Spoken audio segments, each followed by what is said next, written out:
Après, tu vois, ça peut être ça. On essaye de faire une intro, mais en fait, on n'y arrive carrément pas de réfléchir à la manière de faire une bonne intro. Bah, de toute façon, ça enregistrait. Donc ouais, pendant que vous étiez là en train de discuter, moi j'ai branché un Comment podcast. faire une intro. Donc c'est parti. Donc, c'est introduit. Donc voilà. Donc là, on est dans l'épisode numéro 1 ou l'épisode numéro 2. Le précédent, c'était le 1 ou le 0 ou Le pilote 0. C'était le 0. Non, mais je suis en train de réfléchir. J'ai le lancement du Hobonichi. J'ai dit bienvenue dans le premier épisode. Ok. On est plutôt dans le deuxième, a priori. Et bah voilà. Donc là, on est dans le deuxième épisode de Amour Papier. Bienvenue et merci d'être aussi fidèle à notre rendez-vous bimensuel Pour parler de papier. pour papoter de papeterie. Exactement. Et aujourd'hui, on va parler de quoi? Benjamin. Aujourd'hui, On se présente ou pas? Pardon, Ah je t'ai oui, coupé. Pardon. Est-ce qu'on doit encore se présenter? Non. Non, hein. On l'a Non. fait dans le premier. Hein. Bah voilà. Donc, si vous ne savez pas qui on s'est présenté dans le premier épisode, donc retournez dans l'épisode numéro 1. Il faut l'écouter jusqu'au bout, ouais. Ouais, écoutez-le jusqu'au bout, on se présente, et puis voilà. Super. Aujourd'hui, il n'y a pas Pierre. Aujourd'hui, il y a malheureusement pas Pierre. D'ailleurs, dans 15 jours, dans un mois et dans 6 semaines, il y aura pas Pierre non plus, puisqu'on enregistre les 4 épisodes d'un coup. Donc ça veut dire que pendant 4 fois, il y aura pas Pierre. C'est un peu triste. C'est triste. On est tous très tristes. Mais voilà, ça c'est... En fait, on est tellement organisé, c'est pour ça qu'on a des carnets en fait. C'est parce qu'on est tellement organisé qu'on enregistre tous nos épisodes en avance. Et malheureusement, si un de l'équipe n'est pas présent, il est grillé pour les 4 épisodes suivants. Donc voilà, ce sera 4 épisodes sans Pierre. Donc vous pouvez déjà passer à l'épisode 6, puisque les 5...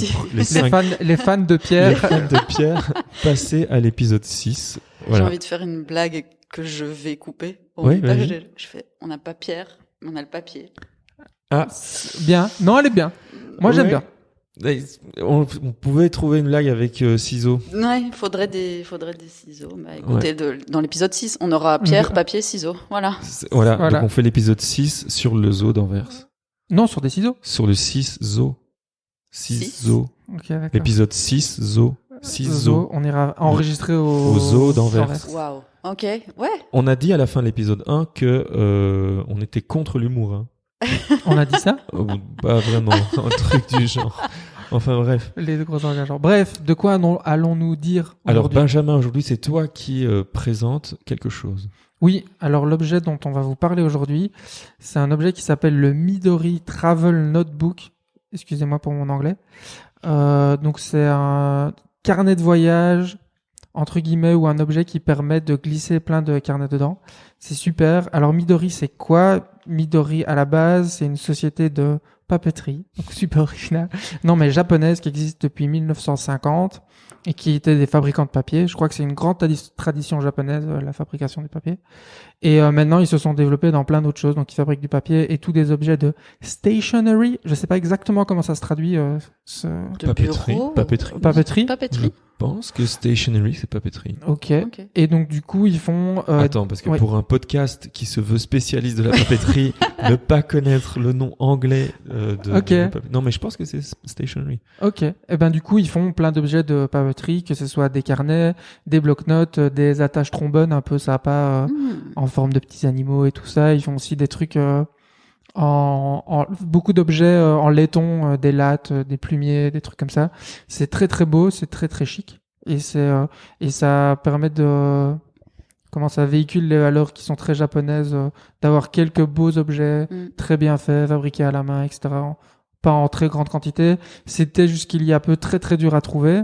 Il y avait que quelques shops qui le vendent en Europe, mais maintenant je pense qu'ils se sont un petit peu développés, donc ça devient un peu plus gros. Et donc un des objets qui a fait la renommée de Midori, c'est ce fameux Travel Notebook. Et donc là, du coup, je vais vous décrire un peu à quoi ça ressemble. En fait, c'est un morceau de cuir. C'est du cuir recyclé, c'est fait en Thaïlande. Voilà, il y a plusieurs couleurs, il y a plusieurs formats. Là, le format qu'on a devant nous, c'est le grand format, qui est une sorte de... Format un peu lettre, comme ça. Ouais, c'est ça, ouais. Format un peu lettre. Il y a un oblong, comme on dit. Oblong. Voilà. Il y a un autre format qui est un format passeport, et en fait ça marche comme une petite housse, et il y a un système d'élastique où on peut après glisser tout plein d'objets pour se créer son propre petit carnet avec les features dont on a besoin. Et donc il y a aussi bien des carnets page blanche avec des grillages, avec des lignes. Il y a des agendas, il y a des trucs de to-do. Il y en a avec du papier plus épais pour faire de l'aquarelle. Et donc, il y a plein de carnets comme ça et on peut les assembler les uns après les autres.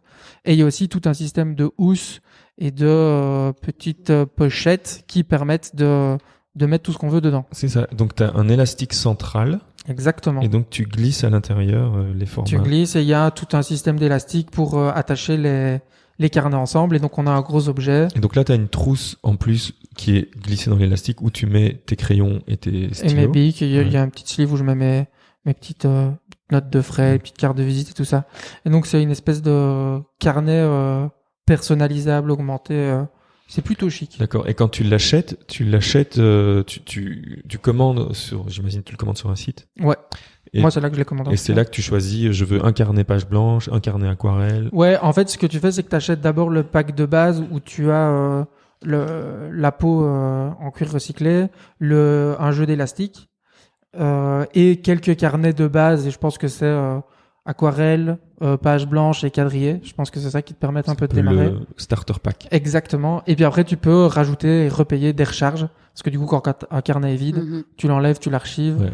Et en plus, pour l'archivage, ils ont tout un système de boîtes où tu peux ranger avec des petits classes. Enfin, c'est très super rangement, obsession, tout ça. Donc voilà. Et donc, c'est ça l'objet qu'on vous présente aujourd'hui. C'est ça. Et donc, j'essaie de voir par rapport au fait, par rapport à d'autres carnets, celui-là est plus orienté traveler. Ouais. Et il y a quoi à part le fait que tout est rassemblé dans une seule pochette? Oui, non, c'est ça, en fait. C'est la multiplicité. Ouais, la multiplicité aussi, la protection, en fait, parce que du fait que c'est soit dans une pochette en cuir, tous tes carnets sont au même endroit, potentiellement ton passeport et tous tes trucs. Et donc, t'as qu'un seul objet que je suppose, quand t'es un grand voyageur, que tu glisses dans ta valise, et ils sont protégés parce que ça le protège de potentiellement des projections d'eau et tout ça. Ouais. Il y a ce côté protection. Comme ça, si tu le perds, tu perds tout d'un coup. Voilà, exactement. Mais parce que le cuir est quand même plutôt épais, plutôt de bonne facture. Celui-là, ça fait genre 5 ans que je l'ai, je pense. Et vous pouvez voir qu'il est pas... Ça va. Ouais. Tu vois, 5 ans. Ouais. Après, je l'ai utilisé, mais à un moment donné, C'était avant que tu sois vegan. non, je suis pas encore vegan, mais non, parce que on peut parler des désavantages aussi. C'est un de ce problème, c'est que t'as tout au même endroit, et donc parfois ça peut être embêtant. Et aussi c'est un carnet qui peut vite devenir super épais parce que t'as vite tendance à vouloir glisser plein de trucs dedans, avoir plein de carnets différents. Et donc quand t'as 3 carnets dedans, quand tu veux écrire dans un, c'est assez compliqué parce qu'il faut tout le déplier et tout ça. Donc ça, c'est peut-être un désavantage qui, moi, m'a fait m'éloigner de ce truc-là, quoi. Parce que je suis aussi pas un grand voyageur, je crois que c'est pour ça.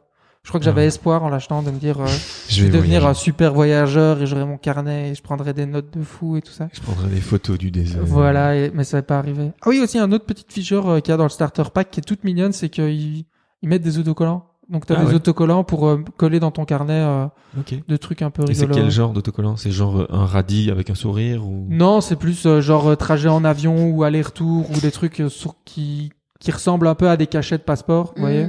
Et donc c'est pour un peu hiérarchiser des infos. Et voilà. D'accord. Alors, par exemple, ça coûte combien le starter pack si tu en as souvenir?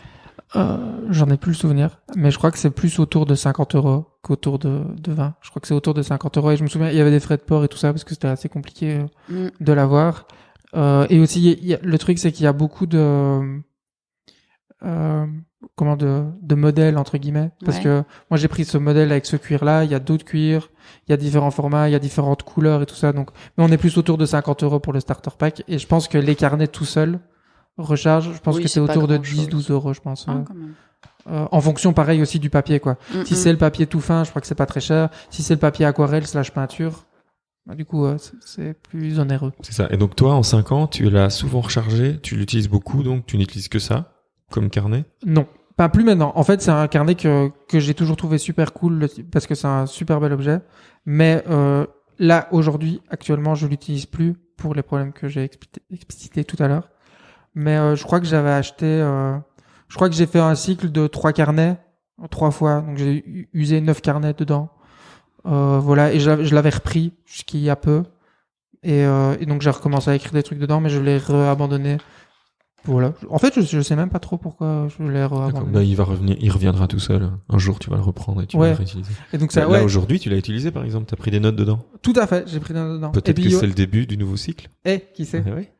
Puis c'est ça aussi de notre, on parle d'amour et de papier, mais c'est que, enfin, moi, en tout cas, personnellement, j'achète beaucoup de trucs où je teste et je vois vite que ou c'est super ou que c'est moins super et qu'il y a cette envie de regarder un peu comment ça marche pour essayer de. Puis c'est super, c'est des super beaux objets. Enfin, moi j'aime bien. Bah oui, tout à fait. J'aime bien les regarder, les voir en vrai et les toucher. Et surtout celui-là l'est. C'est ça. Et puis bah là en 2020, surtout, on a envie de voyager. Ouais. Et donc on a au moins le carnet de voyage. Tout à fait. Ouais. Et comment t'es tombé dessus? Je crois que c'est pendant une de mes pérégrinations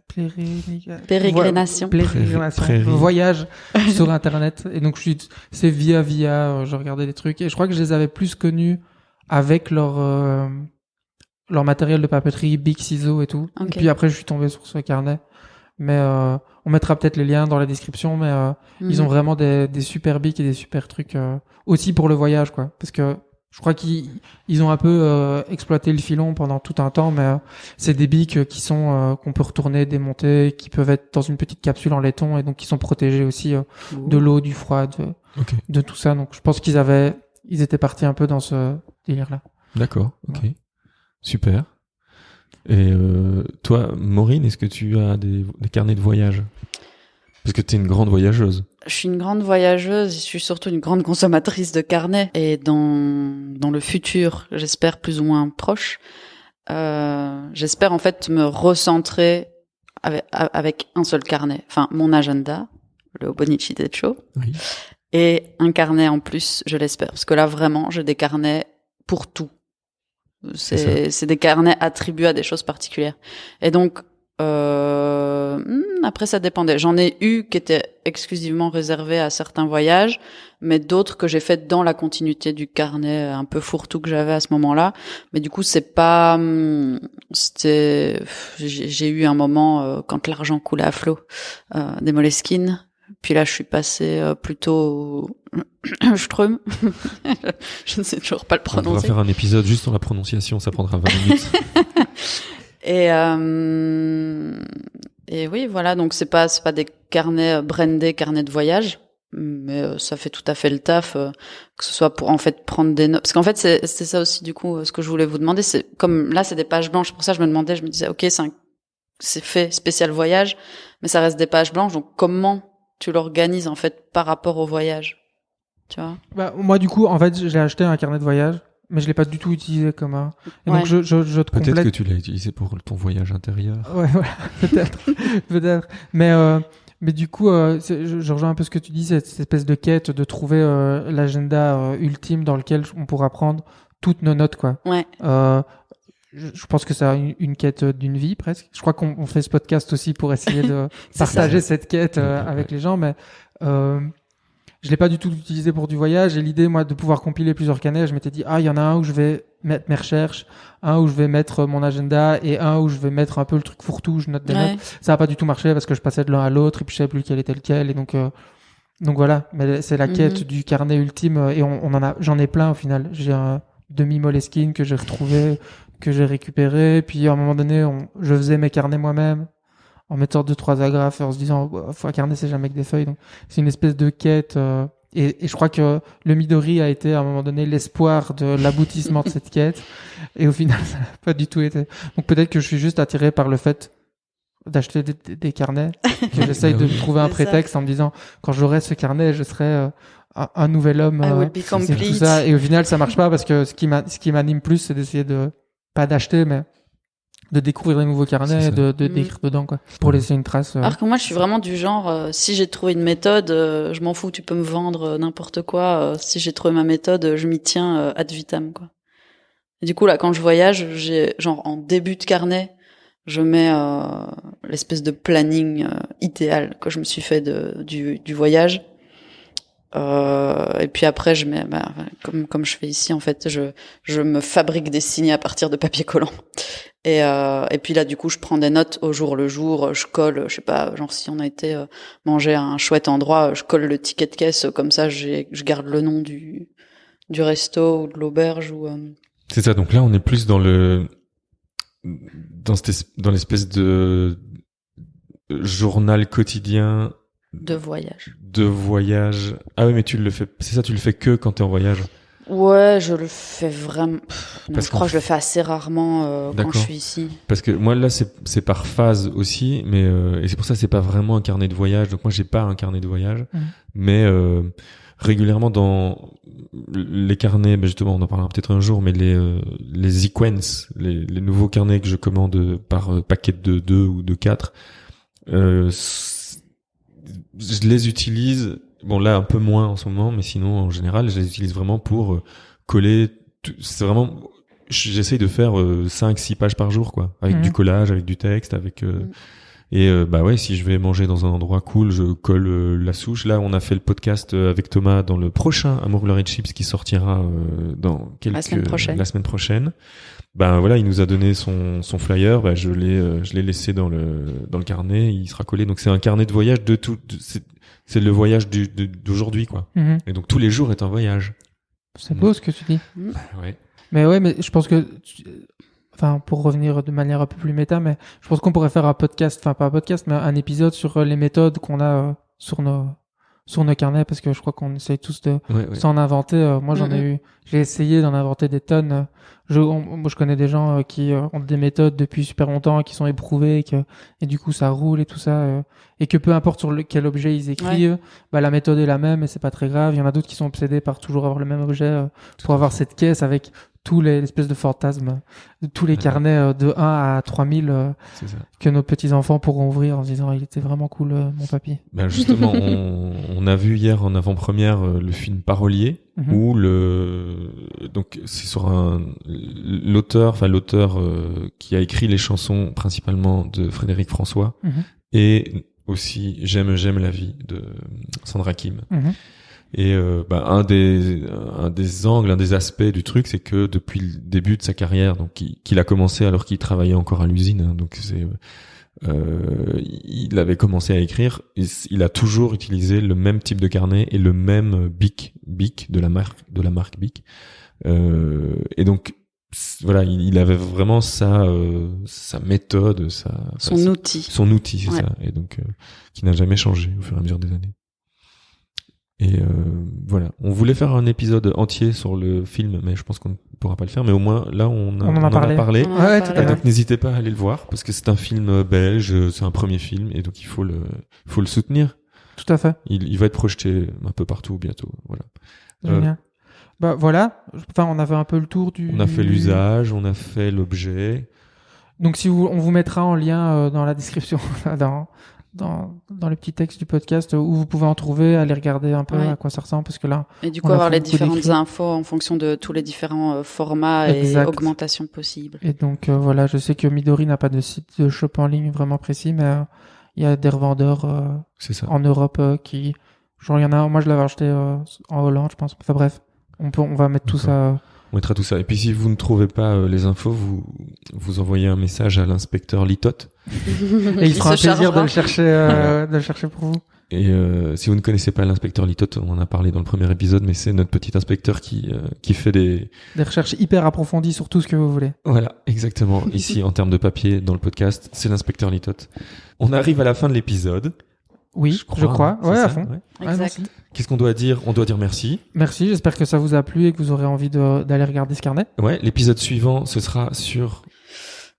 Nos bics préférés? Nos bics préférés. Bah voilà.